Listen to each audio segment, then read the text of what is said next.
Hey, this is Erica from Ever Educating, and this channel is teaching tips, tools, ideas, and resources for new college instructors. We're deep into my series now on one major assignment per video that I'm doing this summer while I get some writing done. And so far we've covered, primary research, secondary research, group facilitation projects, autobiographies, and reading analysis. So if you're interested in any of those assignments, I'll have them linked below the playlist. But today we're talking about adaptations. So this is probably one of my favorite assignments. It is, I would say, more specific to literature courses, but I do think there's potential in other courses as well, so I do want to share it. And it's one that a lot of students are surprised by when I assign it. And I do think that there's a lot of benefits, even though at first you might think, no, this is not for me. And so again, it's an adaptation assignment, which is basically what I call fan fiction, right? They're going to go ahead and read various novels or short stories, fairy tales in my course. And while they have to do a more, formal analysis, literary analysis paper at some point in time, I also ask them to write an adaptation, right? So they're going to go ahead and kind of deep dive into the story creatively versus just that formal critical way with the papers. Now, as far as how much this assignment weighs, usually it's one of the lighter ones. So sometimes it can be extra credit if you want to do it that way.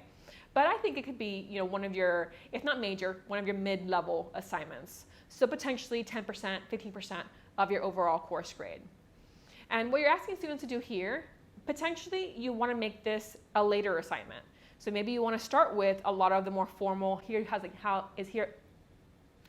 you analyze literature, here's how we start studying characterization and plot structure and setting and all that, literary devices.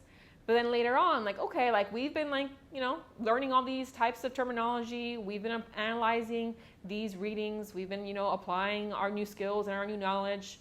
Why don't you think about creating your own piece of writing, right? Your own piece of a story, and keep all this that you've learned in mind, right? Think about later on, how someone would read your story and analyze it just as you've been analyzing other people's writings. And so I think it gives them a deeper appreciation for the hard work that authors do to create stories. I think it helps them see, when you're on the other side of it, right? When you're the one putting down the words, how much do you think about literary devices? Or does it flow just out of you and then you realize later, oh, hey, I was using these metaphors, I didn't even think about that. So I would say a later assignment probably would work better than an earlier one. It can also help to lighten the load later on if you have them do the more formal writing early on and then this later on. So it gives them, potentially less research to do, right? And so they can focus more on maybe the other courses. And this one, it's a bit more fun of an activity, though again, still very much academic in nature. And as far as the length goes, I do think that shorter can be better because it can be something that students struggle with if they have no experience in creative writing or something that doesn't really interest them. It can be hard to settle in and do that. So usually I assign 5 pages as a minimum. They can go over that, but the short story can be just 5 pages double-spaced. Now, as far as it goes, I do assign reading fan fiction in my literature classrooms, so they have examples, right, of how this happens, right? So how an adaptation could be a critique of the original text. So I do this by finding fic that you can tell is basically critical commentary on the story. But I also find ones that you would never think of it as a critique, but yet it's very much responding to, it's very much a reaction to what's happening in the canon of the story. And so I do think analyzing adaptations before having them write their own could be very helpful as well, which is another reason why this would be a later assignment too. Depending on how much time you have, right, in your course, I've done, for example, a class zine. So after they all submitted their fan fiction, right, their adaptations, I compiled them all into a PDF. And I went ahead and shared it with all the students. And they knew this was happening, that it would be shared with them. And so they each had basically a little booklet of all of their stories. And then we had awards. So they had time to read it, and then they voted. Best title, best plot twist, best opening sentence, best ending, right? Best use of literary terminology, right? Or literary devices.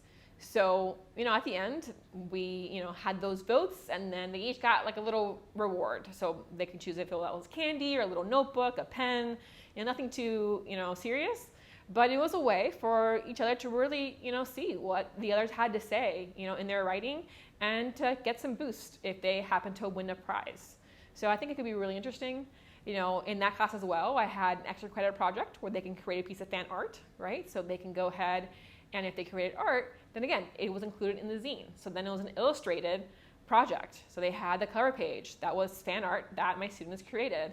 And there are pieces throughout the text as well, throughout the PDF. So personally, I felt that was one of the most interesting semesters I ever had teaching a literature course. And it's something that is very much like students can take it on with them. Like I, am published, right, in this class zine that, my work is in. So something that, pros and cons wise, I do think a pro is that it gets them to think about literature from the other foot, right? Like if they're the one doing the writing, how is this experience, right? What are the difficulties of writing fiction? And then there's also that element of, the fun aspect. A lot of students, started saying, like in the reflection piece, like, I didn't think I would enjoy writing this, and then I ended up really doing so. Those who talked about, like, I now understand, like, I have new appreciation for the reading that I do because of how hard it was for me to write this. Con-wise, again, you have to get that buy-in from students, and they might be confused about, like, well, what's the point of this, right? Why aren't we just doing more analysis? Some people really struggle with creativity, and they'll struggle with writing this piece. So again, having that support, office hours, for example, could be very helpful.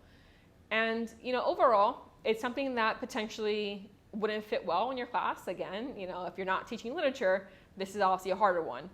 But I do think, potentially there might be unique ways of doing it in your field as well, if you give it some thought. So I wanted to share it with you since it has been such a positive experience when I taught using this assignment before. Again, next time we'll get to an assignment that is more approachable across fields. But if you like this video, let me know by clicking like, subscribe so you don't miss out on future content. And I'll have some links below of, videos and posts that connect to it, including the rest of this series, since I believe we're in episode, 6 maybe by now. So there's quite a few for you to watch too. So I'll see you next time with a new video.